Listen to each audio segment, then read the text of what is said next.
પ્રગતિનો પ્રવેશોત્સવની થીમ સાથે રાજ્યભરમાં આજથી ત્રિદિવસીય શાળા પ્રવેશોત્સવ અને કન્યા કેળવણી મહોત્સવ 2026 પ્રારંભ કરવામાં આવ્યો છે, જે અંતર્ગત ભરૂચ જિલ્લામાં પણ ઉલ્લાસભેર શાળા પ્રવેશોત્સવ અને કન્યા કેળવણીનો પ્રારંભ થયો હતો, જે અંતર્ગત નેત્રંગ ખાતે આઈપીએસ એએસપી ઝઘડિયા અજયકુમાર મીણાની પ્રેરક ઉપસ્થિતિમાં પીએમ શ્રી કૃષ્ણ આશ્રમ શાળા થવા ખાતે આંગણવાડી, બાલવાટિકા અને ધોરણ 1 તેમજ ધોરણ 9ના ભૂલકાઓ તેમજ વિદ્યાર્થીઓને શૈક્ષણિક કીટ આપી શાળામાં ઉલ્લાસભેર પ્રવેશ કરાવાયો હતો. પ્રગતિના પ્રવેશોત્સવ અને કન્યા કેળવણી મહોત્સવ 2026 અન્વયે એએસપી ઝઘડિયા અજયકુમાર મીણાએ જણાવ્યું હતું કે આ કાર્યક્રમથી સરકારી શાળાઓમાં શિક્ષણની ગુણવત્તા તેમજ સુવિધાઓના કારણે શિક્ષણનું સ્તર વધ્યું છે, સાથે બાળકોના સર્વાંગી વિકાસ થયો છે. તેમણે આ તકે જ્ઞાનના ક્ષેત્રમાં કદમ મૂકતા ભૂલકાઓને ભવિષ્યમાં ઉન્નત જીવનના આશીર્વાદ આપતા શિક્ષણ જીવનમાં દીવાદાંડી બને એવી કામના વ્યક્ત કરી હતી. વધુમાં તેમણે વાલીઓને બાળકોને પૂર્ણ શિક્ષણ અપાવવા તથા આ માટે સરકારની શૈક્ષણિક યોજનાઓનો લાભ લેવા માટે ખાસ અપીલ કરી હતી.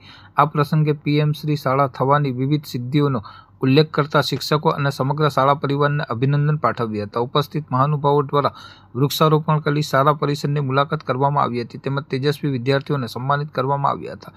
આ તકે શાળાના આચાર્ય રંજનબેન વસાવા, સંસ્થાના ટ્રસ્ટી, અગ્રણીઓ, વાલીઓ, એસએમસીના સભ્યો સહિત શાળાના શિક્ષકો અને વિદ્યાર્થીઓ ઉપસ્થિત રહ્યા હતા.